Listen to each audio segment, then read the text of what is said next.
Hey there. The Lion Country Kia Goon and Ironhead show. Once again, Goonless on this Tuesday. And the very kind and generous Chris Bucanani joins us in Goon's stead. On Thursday, I will be out as we travel to Lincoln, Nebraska for the Big Ten Wrestling Championships. And so we'll be headless on Thursday. I feel like that's a greater fright for people to tune in and see a headless program. The kids could be damaged by that psychologically. The novelty, though, might make it worth it on alone. True enough. Lots to get into today. As pretty much everybody was expecting, Penn State basketball beats Michigan State, hammers Minnesota, and loses to Nebraska. Pretty much what you'd expect down the stretch. Par for the course. Par for the course. Yeah, but I'm telling you, that is the equivalent of the Illinois football game for me, where I just didn't see it coming. Like on senior night, with all that those seniors have put into and the way they had been playing, even with the loss, and to not just it was the defensive end fell apart, which is the one thing. Yeah. Even on the road and even in they've been battling there, and freaking Nebraska lights it up. I don't know. So I have figured out over the years that there is some like voodoo that creates a magnetism between the ball and the basket for opponents when they are playing Penn State. But for real, why that game got away from Penn State is a combination of three factors. First of all, one of the fundamental issues we talked about, the floor, the scoring floor on a bad night, which it was for Penn State, is very low. But then you couple that with the fact that Nebraska could not miss from the floor. They were shooting an insanely high percentage in the first half, and on the rare occasion that they would miss, especially with Greg Lee really not able to give a lot of minutes in his first night back in the lineup, you couldn't go big in the front court. And we were just giving up a lot height-wise to Nebraska, at 1 through 5, and they were just cleaning the glass. And so they would get second and sometimes even third opportunities when they would miss. And when you're shooting as well as they were to begin with, that's a terrible combination, especially when you can't put it on in the bucket on the other side of the floor. So everything went against Penn State, everything. Just absolutely crazy, though. I mean, it's just insane.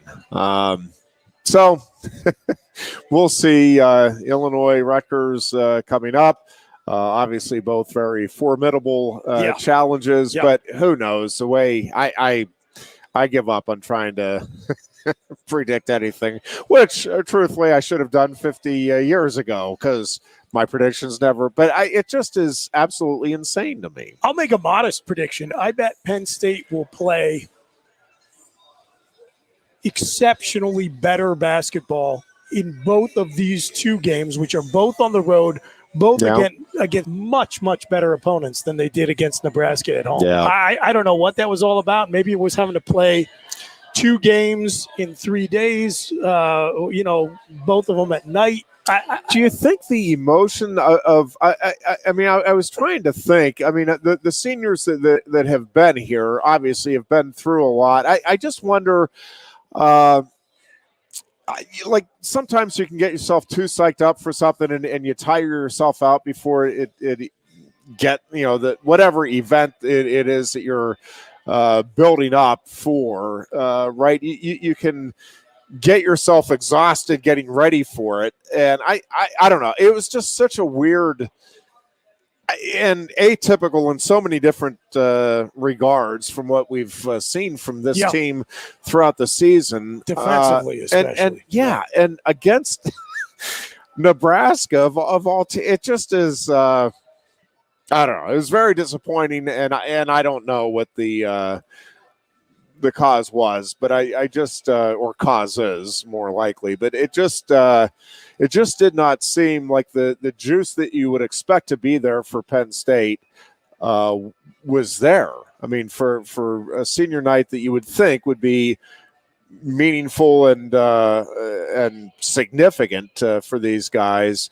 And I'm not saying it wasn't meaningful and significant, but I mean, it just again, you expect to see inspired effort, right? Yeah. And play by the seniors, by the other kids on the team, for the seniors. And it just, it's like the biggest egg that they laid all season. And it was just, I don't know, it's just weird. So one of the weird things was they recognized senior night on Friday versus Northwestern. They did all the hoopla for that game.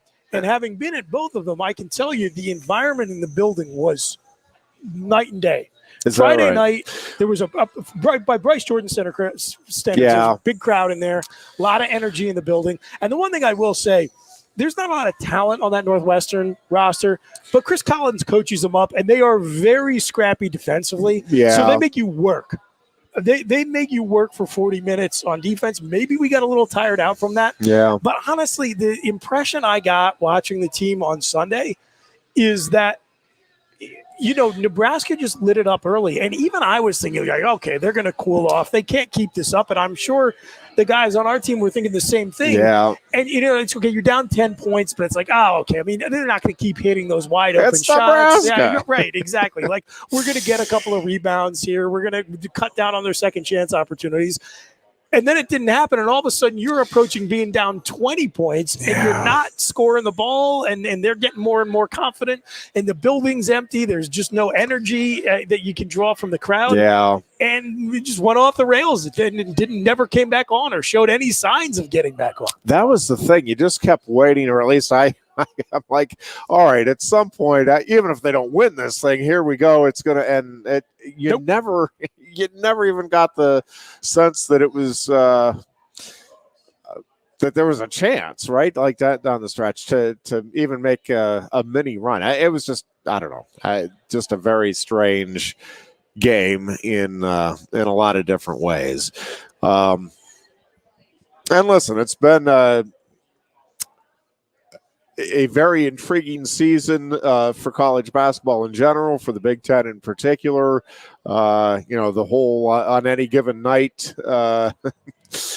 certainly has played in big time this year, and it's hard to know what you're going to get from one team, any team, from one game to the next. Like all of these teams have had games that you're just like, wait, what did that team just do? And then there's other games where you're like, wait, what did that team just do?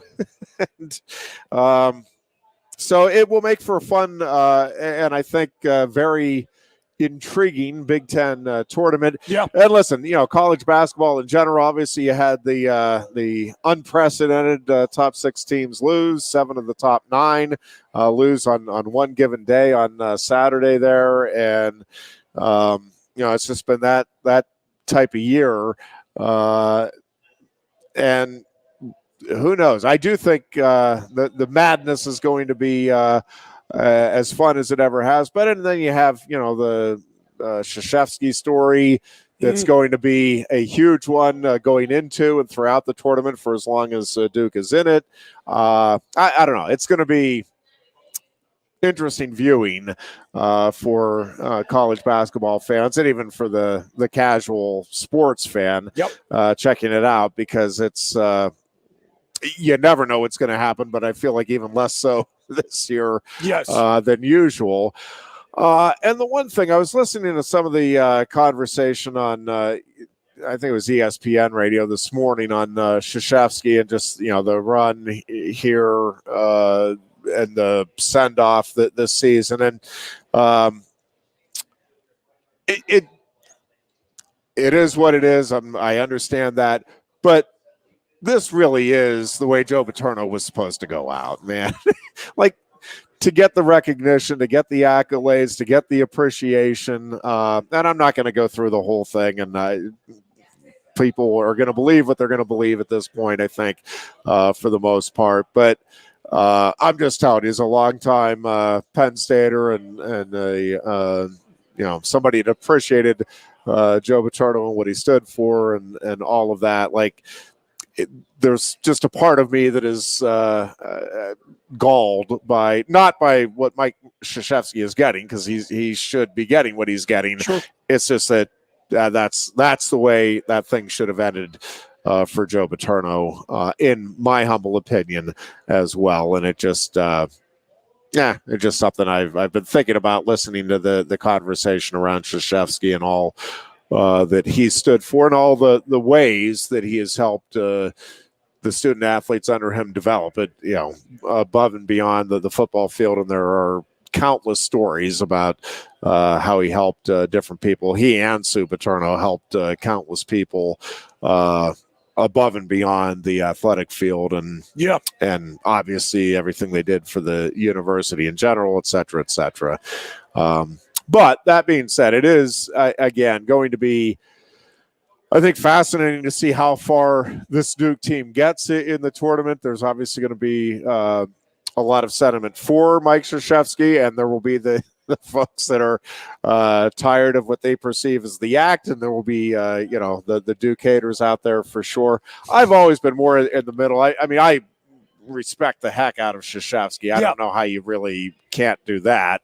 But I'm one of the few that does. I'm not.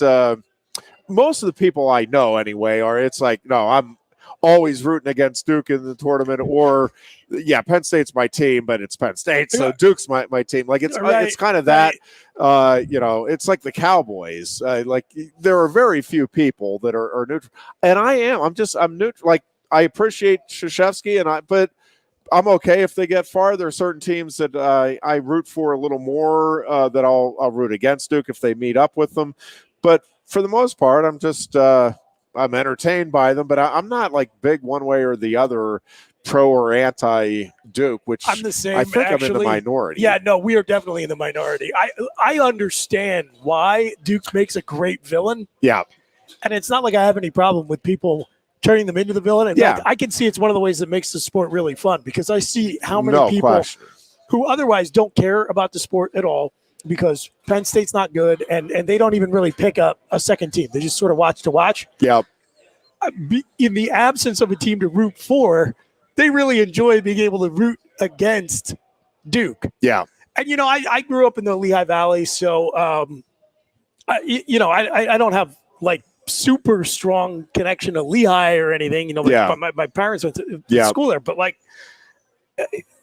when they beat Duke, that's one of the all-time great college basketball, probably sports upsets, honestly. Yes. But upsets happen more in the tournament than other places. But absolutely one of the great sports upsets. So, I was rooting on Lehigh. I thought that was great. But all my friends who hate Duke, I was like second Christmas for those people. Like they were just absolutely over the moon for Duke to lose to lowly Lehigh. That was, what happened in the next 4 rounds of the tournament were pretty much academic for them at that point. Yep. Nope. I hear you, and I'm with you on that.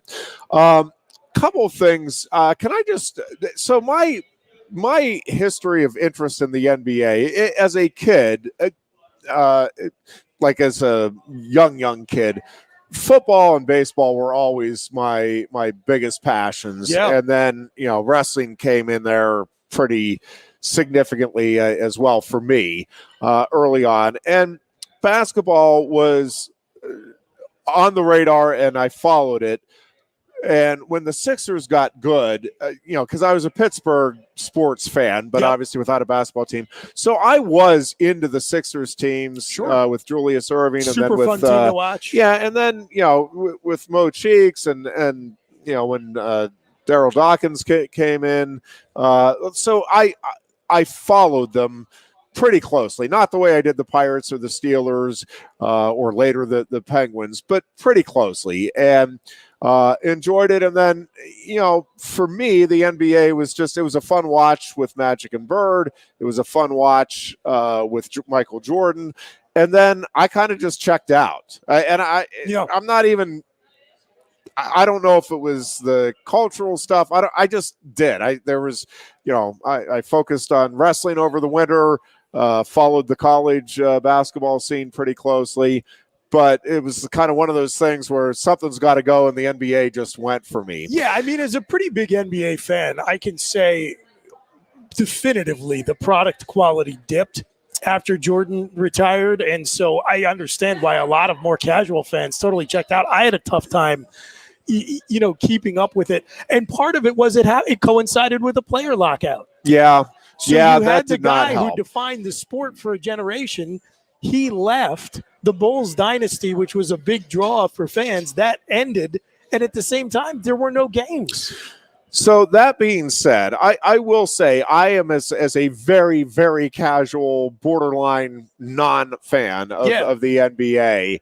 I am truly interested in the James Harden, Joel Embiid, what kind of an impact this is going to have on the playoffs. And I will say I do think, and again, take this for what it's worth, because this is somebody that, when I tell you that I don't follow the NBA, I mean, I do not. I listen to the scores in the morning. I see some of the highlights and that stuff, but I can't tell you the last time. I mean, it has been over a decade since I sat and watched an NBA game from start to finish. Yeah. I've watched bits and pieces here and there, but I mean, it has been probably over a decade since I sat down and watched from start to finish an NBA game.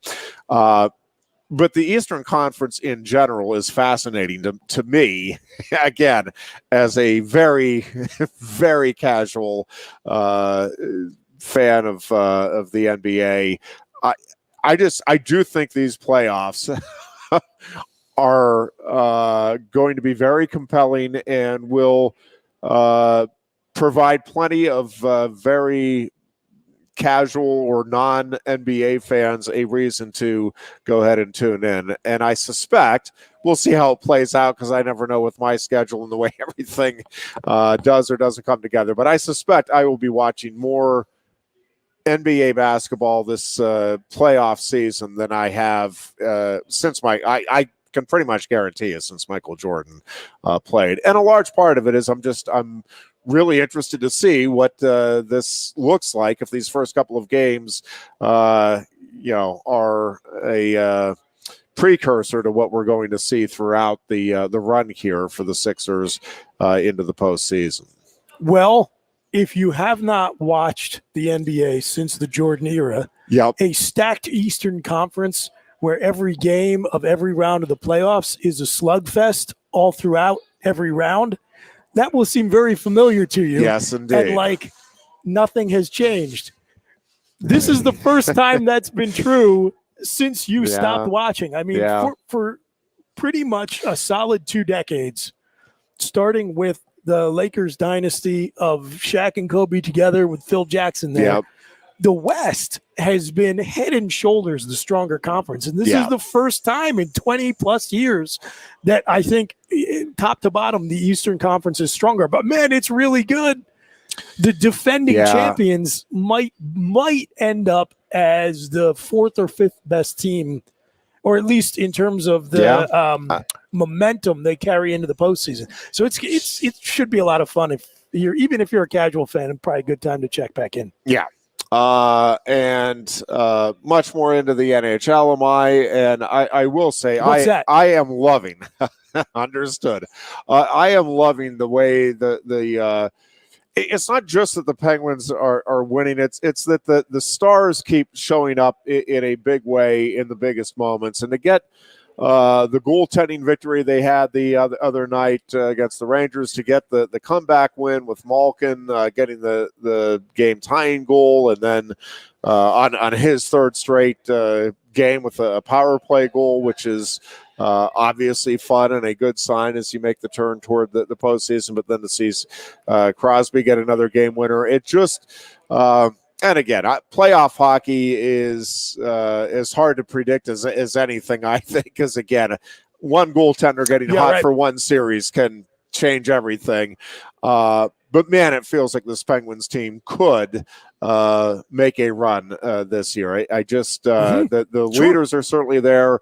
The way Jari's been playing in goal gives you a lot of reason, I think, for optimism and confidence if you're a Penguins fan. And again, we'll see how it all plays out. I am certainly not going to be making any predictions that I expect anybody to take with any seriousness, but I'm excited to see what this team can do. And it feels like, we'll knock on wood here, it feels like this is a team that should be pretty healthy, at least the way it's looking right now. They've the stars that you figure they need to rely on at the moment, at least, are in pretty good shape on the health front. So we'll see how that all plays out. Steelers' biggest question mark remains quarterback. How is that going to play out in the upcoming season? And once again, I have no predictions. I won't be surprised, as I've said before, if the Steelers go in an un-Steelers-like direction for this season or for these next couple of years with that quarterback spot, just because I think it's a unique situation for the Steelers to be in. They're not used to being in this situation. Obviously, it's been 15 years or whatever that they've been in the market to look for a starting quarterback. And again, would you love to, if there was a clear guy that was the future of your franchise that you could move up and get in the draft? I just don't think there's a quarterback there. Not to say that a couple of these guys won't end up being franchise quarterbacks or Hall of Famers, but I don't think there's anybody coming out in this year's class that you look at and say, man, that is rock solid, guaranteed future star. Not the way that you were, looking at, a Peyton Manning coming out, or, Andrew Luck. I was going to say, yeah, and there are some others that, Josh Allen, the Bills obviously were very high on. I don't know that he was looked at as a guarantee of any kind. Absolutely not. But so, again, you may have a few of these guys emerge, but I don't think there's anybody there that you definitively say, yep, that's our future franchise quarterback. No matter what, we got to go get him, and that's it. And so I do think the free agent market is where you go. And the question obviously becomes, how much money are you willing to pay, and what is, in your franchise's estimation, the best fit for your organization? Yeah. And the Steelers, like every team, you're obviously always trying to get the best deal, best bang for the buck, if you will. Well, okay. Can we start with the elephant in the room? Sure. And that's Aaron Rodgers and Russell Wilson. Okay, those two guys are going to be in the conversation. Yep. With every team who has an unsettled quarterback spot. And as an Eagles fan, I can guarantee you that's the case, because I cannot go a day without seeing multiple, both sides trade for Russell Wilson, don't trade for Russell Wilson stories. We don't even know if Russell Wilson would entertain coming to Philadelphia. We don't know if the Seahawks are going to shop him. We don't know what the Eagles are going to offer, but every single day. Yep. So he and Aaron Rodgers both have to at least be in the conversation. Sure. So let me start by asking you this. Let's just create a fantasy scenario where there is will on behalf of both guys and resources on behalf of Pittsburgh to acquire either one. Which one do you think you would rather bring to the Steelers? If it's me, at this point of their careers, it would be Rodgers. Okay. Now, I think there are concerns, truthfully, with both in terms of the locker room now, right? Sure. And for Wilson, that was never a question. But these last couple of years, I think now it's at least an issue that you have to contemplate and talk through to everybody in your organization's satisfaction before you would pull the trigger on it. And, listen, I think Rodgers, the same thing. I guess the deciding issue for me is I just think Rodgers is a better player right now, and can beat you in more different ways than Wilson right now at this stage of his career. I also think with I think he is still a more accurate passer, again, at this stage of his career than Wilson. And I think with the receivers that these Steelers have right now, you want to take advantage, and that's been my whole thing. Is I think you do want to maximize what you're getting with the and I get that there are holes in the roster. I mean, the offensive line is obviously still a huge concern. I think shoring up the linebacking core is obviously still a huge concern, and they've got to get the secondary still figured out. So it's not like this is a ready-made championship team, but again, you plug a guy or two in on the defensive side, and you get another year of experience, maybe, again, another piece or two still in the puzzle with that offensive line. I don't think they're that far away from any of those units being at least good enough to get you where you want to go. And, again, you look at the running back, the wide receivers, the middle of that defensive line, and I think, and you have some very good linebackers. You have some good players in the secondary. Again, you've got to, I think, still get some things figured out. But, I think you're 3 or 4 players, and it could be 2 or 3 from the draft. And, again, if you get the right quarterback, I think this thing can go very well, even in the AFC North and the AFC in general, which obviously both are very, very, very strong right now. So, yeah, I mean, I think if you're drawing it up, if it makes sense, and that's where this is always going to break down, yeah, I think Aaron Rodgers is the guy you would most like to have out of everybody that is out there. Whether or not, again, it makes sense to pull the trigger on it for what you may need to give up and for you're probably going to have to move a king's ransom for either one of them. Well, and that's the thing. And I don't know that the Steelers feel like they can do that. And because both those guys, right, are in a position now where if they don't want to be traded to a rebuilding project. Correct. And it feels like the Steelers, in order to get either of those guys, are going to have to go back to rebuilding mode for a year or so. Because they can't plug their holes that they do have on the roster through the draft. And either one of those guys trade away. Right. And trade away what you're going to have to trade away to get one of those guys. And they eat a huge chunk of your salary cap the minute they come Well, and that's, for sure. Yep. So I think for all those reasons, it's probably unlikely either one of them ends up there. Agreed. But look, but Wilson seems to me like he wants to be a bigger market guy. Aaron Rodgers seems like if he's going to go anywhere, you're going to have to work really hard to convince him that you're on the cusp of going to the Super Bowl. I think you and I both believe that roster is closer than people think. But looking at the way they finished the year, I think that's going to be a tough sell. For him, it's probably not likely for either one of them. But, again, when you're a franchise that's won as much as Pittsburgh, I wouldn't rule out being able to make an effective sales pitch to either one of those guys. Let's write them off. Let's talk free agency now. Okay, the reason why I wanted to talk about this today is I am just morbidly, I guess, fascinated by the sudden fixation on Mitch Trubisky. And how excited multiple fan bases seem to be in terms of talking themselves into this guy. I saw this tweet today. Multiple GMs have told me they consider him to be an NFL starter. He's only 27 years old, and Buffalo loved having him. Like he was, I don't know, like he was like a down on his luck boarder who they let crash in their guest room. Like he didn't play for the Bills. Like, let me tell you, Ironhead, as somebody who watched Mitch Trubisky up close since he's coming to the NFL, the fact that he didn't have to play for the Bills probably had a lot to do with how much they loved having him on the roster last year. So was he a nice stopgap that if Josh Allen couldn't play for a game, they could put the guy in and not immediately write it off as an L? Yeah, absolutely.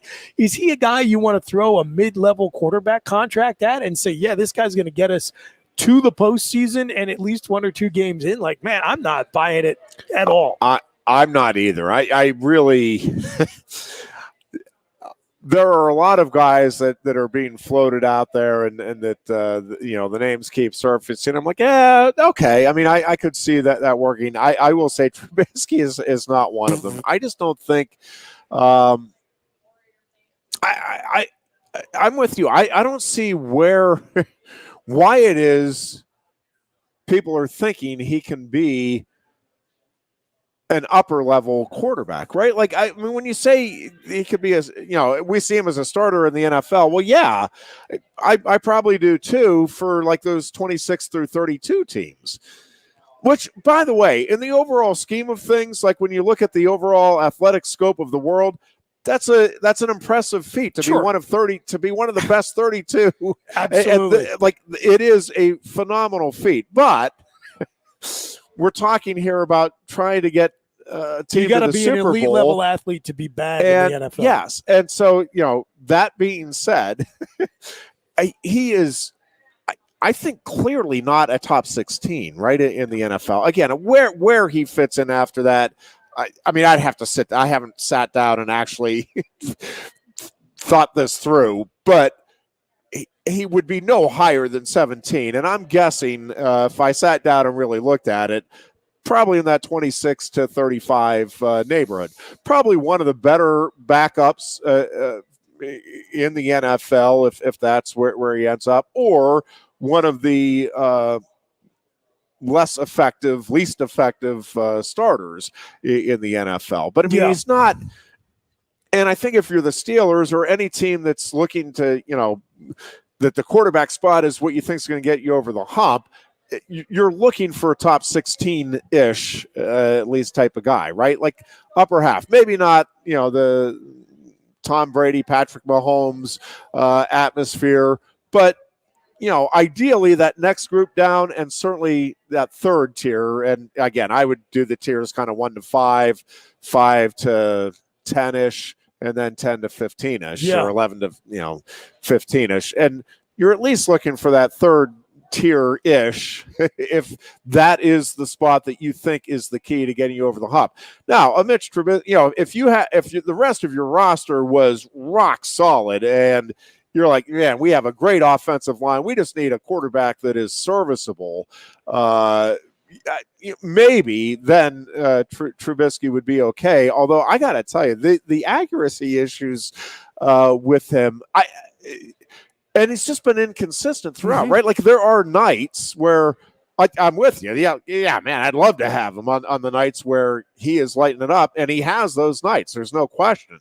But he also has the nights, and he's been consistently inconsistent. So it's not like I think that now at this stage, by God, he just needs that one more year. And then, I mean, there's been enough of a sample size now that is who he is. And yeah, there will be a night throughout the course of the season where he'll probably go, 25 for 32 for 305 yards, whatever. But you're going to have a lot more of the nights where he's, 16 of 28, 16 of 30, and a couple of picks in there, couple of sacks that probably shouldn't have been taken in there.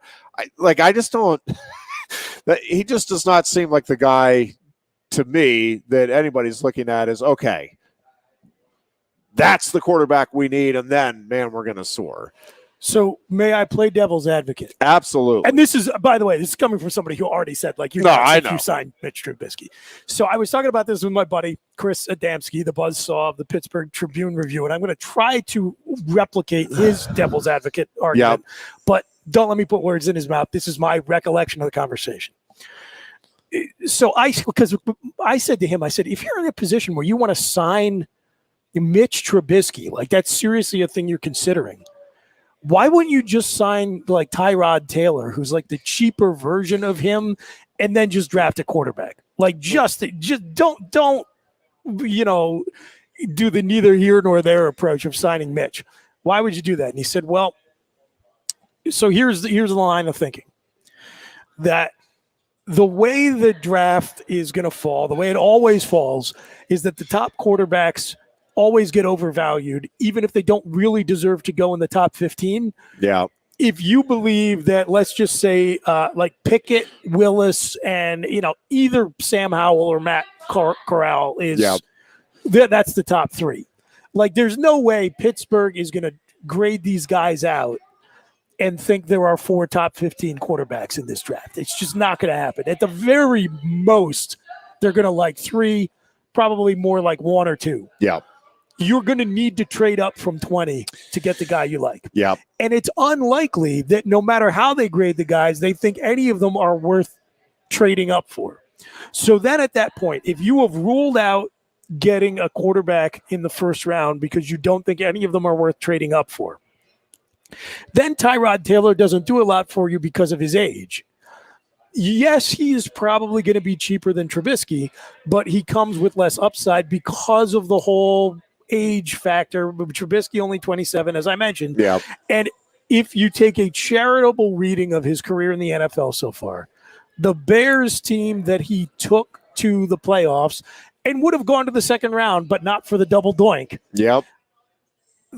They are built in a similar fashion to the way the Steelers are right now. And Pittsburgh probably has a little bit less on the defensive side, but a little bit more in the receiving corps. Yeah. So they offset, but they're kind of similar style of team. And the hope is that he's Ryan Tannehill, a first round talent who starts with a clown car organization, doesn't work out, gets an opportunity to sit for a year, kind of, reset his head, get some different coaching, and you're never going to get superstar level production out of him, but you're going to get, top 16 starter level production. So I guess the two questions are, number one, do you buy the rosiest projection of Trubisky as a potential Ryan Tannehill style reclamation project? Number one.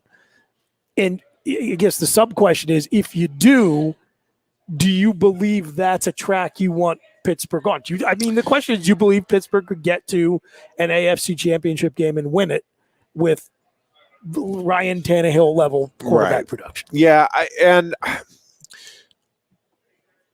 First of all, I don't think Trubisky is Ryan. Hasn't happened, in my opinion, since Brad Johnson. You haven't seen a game manager quarterback get to the Super Bowl since in the last 20 years. Yeah.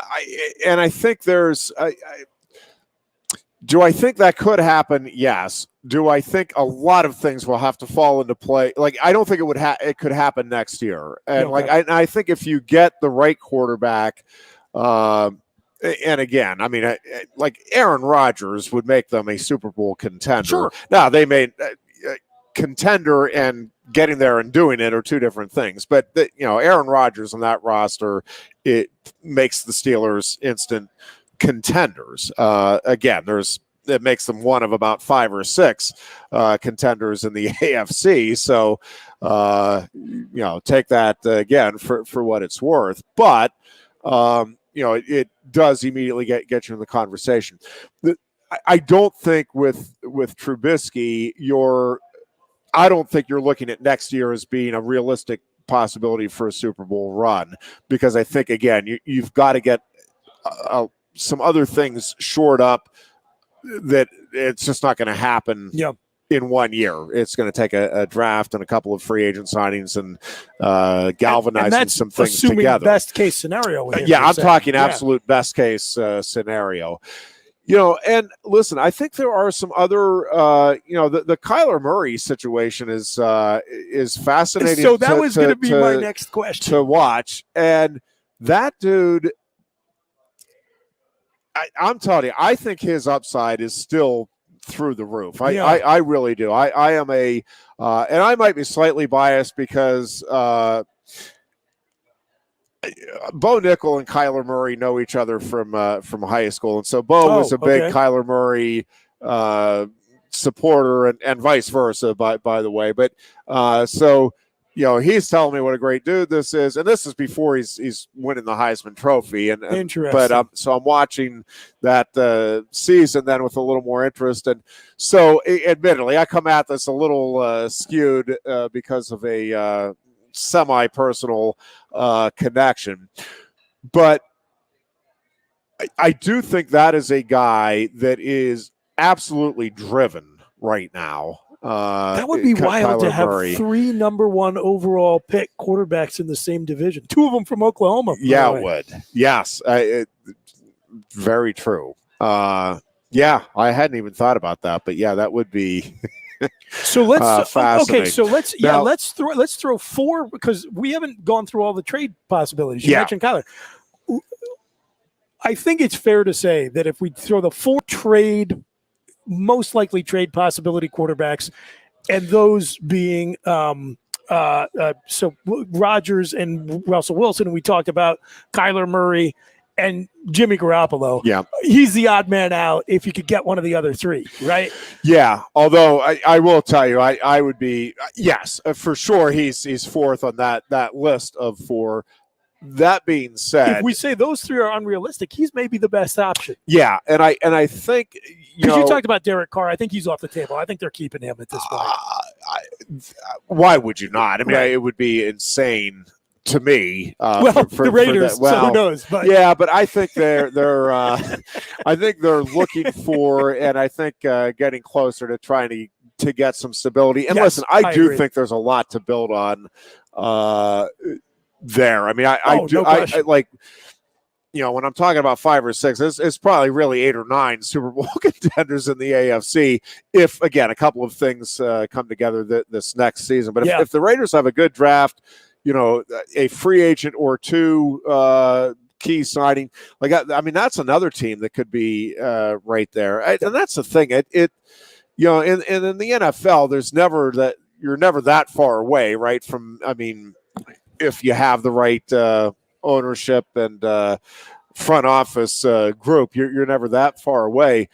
But I mean, you start looking at the AFC and teams that could be, I mean, legitimate contenders next year, right? Like the Patriots feel like they could be right back in that mix next year. Obviously, you have the Bills.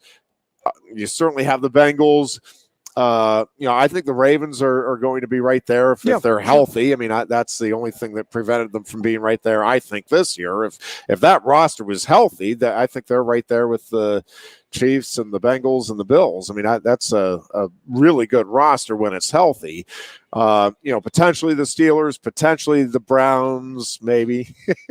But the Chargers, and the Broncos, same thing. If they get their quarterback situation figured out, like that, they suddenly, and I think the Raiders are. So I mean, who knows? Like that's why all of the quarterback talk and the potential movement, and we'll see again how all of this settles out. But it can change pretty quickly, I think, people's perceptions of where the power lies or who the power teams are. And listen, if the Steelers don't get any of them, right? Like the Steelers are not in the contender list, and probably not. I think it'd be asking a lot for them to even be a playoff contender. But that's just how important that position is. And if they end up riding with Mason Rudolph or just signing one of the non-factor free agents, I mean, to me, then they are conceding this upcoming season, and I guess in my mind, they are saying, nope, we are definitively in rebuilding mode.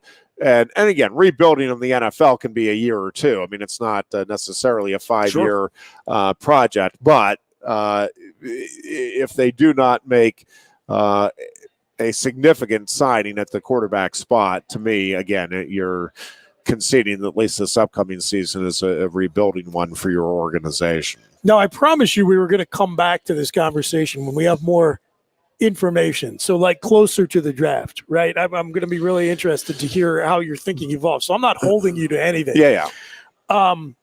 Just kind of, if you, as we sit here today, March 1st, if you could kind of give me your rough hierarchy, clearly, as you said, you add a quarterback the caliber of Rodgers or Russ Wilson to your team, you're a Super Bowl contender, because they were a playoff team last year. In the NFL, you got a quarterback, you got a chance. Yeah. So the top three guys, Rodgers and Wilson, probably a little more polished, a little bit more known commodity. Kyler Murray, more upside. You're going to have to give up a lot to get any of them. And so I think maybe the a little bit of the bonus with Kyler is because he's got less tread on his tires. You've got an opportunity to totally reconfigure the building of your team around him playing that position for a decade. You have to give up a lot to get any of them. Which one would you pick out of those three? If you could pick one, your gut says right now you would take Well, so here's the so again, if it's me, and you're giving up comparable, and I think you would be giving up comparable value, I think so, to get any of those three. I'm going Murray for three reasons, really. One is, I think if you're signing Murray, you're saying like that is our guy for the foreseeable future, 100%. right? Like, I mean, you're signing him with the idea that is your long-term solution. Wilson and Rodgers, it's not a 1 year thing, but you're looking at 2-3 years, and then we've got to figure it out. By the way, but I mean that is significant. That's not a minute point to buy you 2 or 3 years to find the next, Ben Roethlisberger. Yeah, by the way, not everybody has the same quarterback for 15 years and head coach for like 30 years. Right. And he's a Hall of Fame center every time you line up at the line of scrimmage. So listen, guys, I mean, the rich get richer. Okay, that would be okay. But the thing with Murray too is I think one is there's just, again, that is your guy then, and you're riding him. Yeah, no doubt. Presumably for many years to come, or at least that's what you're planning on. I also think he is a guy that gives you what the Steelers need right now with that roster offensively. Again, they have great receivers. They have a great running back. The offensive, and they have great tight ends, by the way. The offensive line is the suspect point. Murray's mobility makes that a less obvious weakness for your organization, and I think can buy you the opportunity to hide some of the problems with that line and give them a chance to continue to grow and again, hopefully over the course of a year or two. I mean, you don't want Murray to be taking a beating back there and just running nonstop, but I mean, it is an asset that he brings, and I think, again, when you're looking at the roster, certainly he's more mobile now than Wilson, and more mobile now than Aaron Rodgers by a good bit. So I think, and the other thing is, I think you can grow this thing. I think it will feel to the players like you are now investing that, listen, this is what we're going to go with now, but also continue to build for the future with. Whereas, again, if you're bringing in a Rodgers or a Wilson, I think it feels more of the, hey, we have to win and win now. And that pressure thing can play kind of funny tricks on you sometimes too. Yeah. And I also think there's more opportunity there, again, because of those other factors to offset whatever the losses would be to get the quarterback. I think there's some more maneuverability that you'll have as an organization there to figure out the other parts with Murray, again, just because of what he brings you in terms of the on-field asset and skill set. So, for me, Murray would be the one that I would be most interested in. I also think he's the one that would be the most likely of the three. And I don't know this. I mean, I don't know that any of the three have any interest at all in the Steelers. But to me, if I'm Kyler Murray, I'm looking and I'm saying I have a chance to go to a historically great organization, right?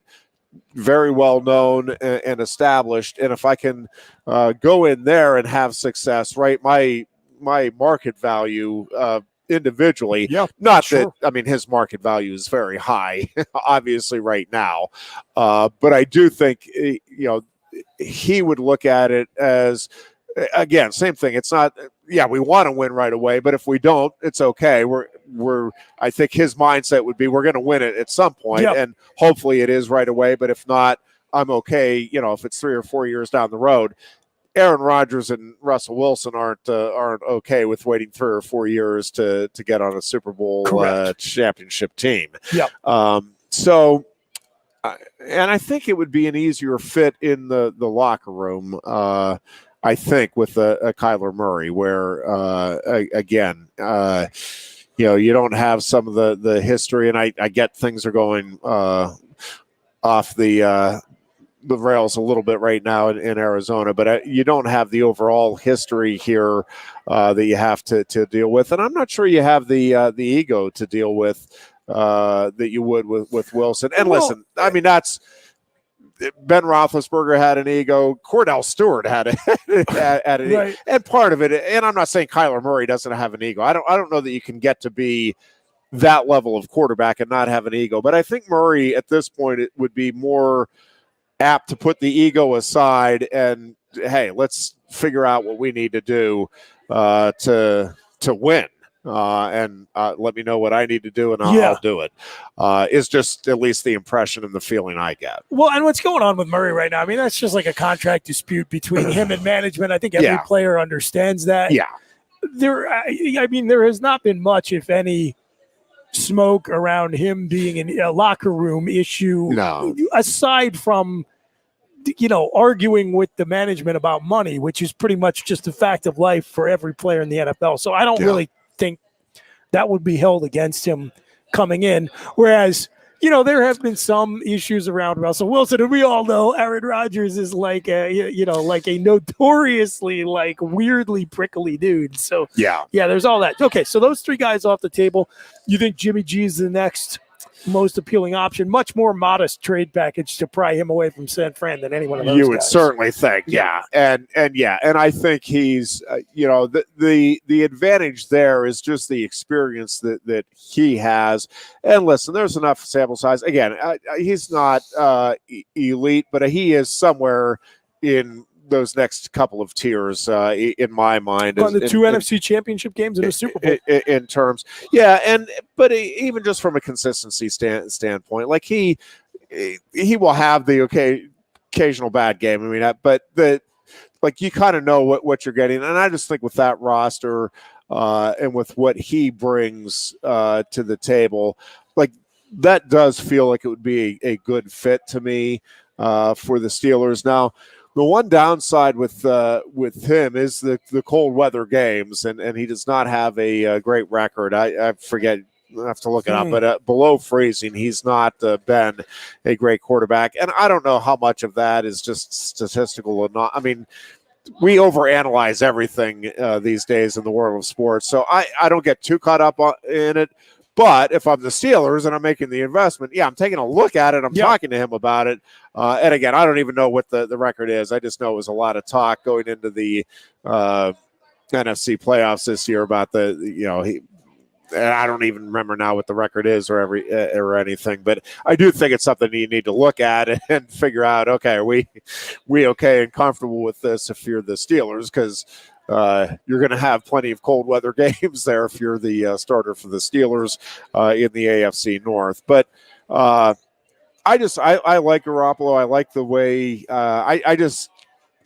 I like the way he projects himself. I like the way he carries himself. I like more so. I think he's less of a distraction than an Aaron Rodgers. Obviously, not the skill set of an Aaron Rodgers. And again, do you trade that off if you can get Rodgers? Yes, but again, it comes back to how much are you willing to give. And I just don't know that the Steelers want to give. And I don't know that as a fan, I want them to give what they need to give to get an Aaron Rodgers when you can get, as you said, a Jimmy Garoppolo for less. And I think Garoppolo would be a better fit in that locker room. And I think, again, you can keep more of the pieces around him. And that to me feels like that is one that would get me excited as a Steelers fan. I mean, Murray would get me excited too. I just don't know that's all that realistic of a proposition at this point. And still young enough that you can feel like we are investing in making this guy the starting quarterback for the next several years. Yeah, I think you can keep looking, but I don't think there's necessarily urgency with it. Like, with Rodgers or Wilson, to me, there's still urgency that, these next couple of drafts, man, we have got to find the guy that's going to be the guy. Yeah, Garoppolo buys you. I think you'd be looking at it as, listen, if we can find him in the next couple of drafts, man, we'll take him. But if we have to wait a few more years after that, sometime in the next 5 years, we'll try to find that next franchise quarterback. And I think that's a pretty comfortable position to be in as an organization, is feeling comfortable with the guy you have. Sure. And knowing that, you have some time to try to really dial in on who you think can be that franchise guy. And if you do find him in the next couple of years, again, that buys you a couple of years to work with him. Yeah. You don't have to throw him out there right away. And, I think the results overall have been very good, that if you can get a quarterback to sit a year or two, right, that's kind of the ideal situation. Sure. For an organization, because you get to learn, behind the scenes, and not get thrown into the fire and take your beatings, because it's going to be a learning curve no matter what. And there'll still be, it's different. I understand being in the locker room and learning for those couple of years and then actually being out there starting. But, I think the dream scenario is, you get a quarterback, you give him a year or two to learn, develop, and then you put him out there and let the real fire begin. So that's that. Yep, I'll buy it. I'm with you. Curious to see what happens here with Major League Baseball too. I know they're saying there's been little movement. I don't know. We'll see. Again, as a Pirates fan, I'm okay if they just bag the season myself. I really am. But I do. I like you baseball. You got to be rooting for these 14 playoff teams, right? Yeah, I do. I will say, gives you guys a little bit better chance. Even as a Pirates fan, the one thing I do, like, baseball is just that one sport where over the summer you don't have to, like, I love having the games on, right? Like, I turn the radio on, and I might not even be paying any attention. Like, I might get absorbed in a book or something else, but then it's like, all right, I'm going for a snack or something. It's like, what is happening? And then you tune in for a little bit, and then you can check out. But there's just something about having baseball there. And again, I'll have it as much as I'm allowed at our house these days. I'll have it on the TV, whether it's the Pirates or again, other games. And again, I might not be tuning in really much at all, but you'll hear, hey, and it's gone. Oh, all right, cool, home run. It's just one of those sports that there's something comforting about having it on in the background on the TV or the radio for me. Same. That I just it just makes me feel like it's one of the things I missed most during the pandemic. Is there's just something comforting about, all right, baseball is there, and I like the baseball is still such a truly fascinating game to me, with all of the analytics and all of the little things that go into it. Nothing like being at a baseball game and being able to watch the shifts and figure out the strategies that are going down. I don't know that there's a sport out there that is as strategic as baseball is. And the funny thing is, the strategy blows up as often as it works, but that's also part of the fascination of it. Sure. But I don't know. I will miss baseball if it's not there, in all seriousness, for all my Pirates jokes. But it is also very discouraging as a Pirates fan to know that whether there's no season or there is a season, the Pirates' chances of getting to the postseason remain exactly the same. Yeah, that is very frustrating. For the time being, they're probably going to have 30 playoff teams for the Pirates to have a really good shot at it. Even then, it's a long shot. Let's be real. That's going to wrap up our show for today. Big Ten championships for wrestling coming up Saturday and Sunday, so I won't be here Thursday as we travel to Lincoln. Obviously, like Penn State's chances to bring home the Big Ten championship this year, should have 5 number 1 seeds in the Big Ten tournament. I will be fascinated to see how the seeding ultimately plays out at heavyweight, and I think it will have an impact on then how things are seeded for nationals, because how those seeds when does that get announced? Finish Friday. Okay. The coaches meeting will be Friday at I think it'll be 1:00 our time. So we should have the brackets and everything out probably by about 3:00, I would think, Eastern time on Friday. But and obviously for Penn State, the hope and the goal is to get 10 guys through to the national tournament. That's obviously the biggest deal. And then a close second behind that is trying to win the Big Ten championship. But I think Penn State has a good shot of getting all 10 through to nationals. Let's do it. Certainly nothing guaranteed. But always look forward to that tournament. And I do think this year's tournament is going to be, I think from the quarterfinals in, you're just going to see fantastic wrestling and some really, really great matchups, many of which you'll see again a couple of weeks later with more on the line. And, the Big Ten is as strong as it's ever been in wrestling, and that's saying something because it has been the strongest conference in wrestling for many decades now. But should be a lot of fun, and we'll talk about it next Tuesday. Hopefully we'll have a lot to talk about. And then, again, Goon and Booch, we believe, will be here on Thursday. And until then, be good and be safe. So long, everybody. The leap of faith. Some hesitate, but not you. You don't ask what if. You embrace what's next with open arms. You don't question your decision.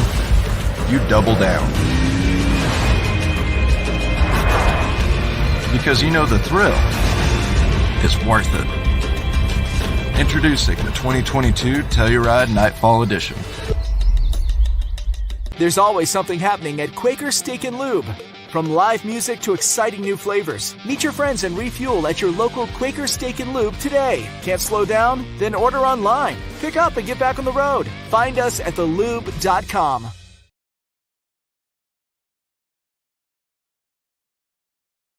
Hi, Johnny Broom here. If you're in the market for a new Hyundai or a pre-owned car, truck, van, or SUV, nobody beats a Blaze Alexander deal. But don't take my word for it. Hey, Goon says tell him Johnny sent you.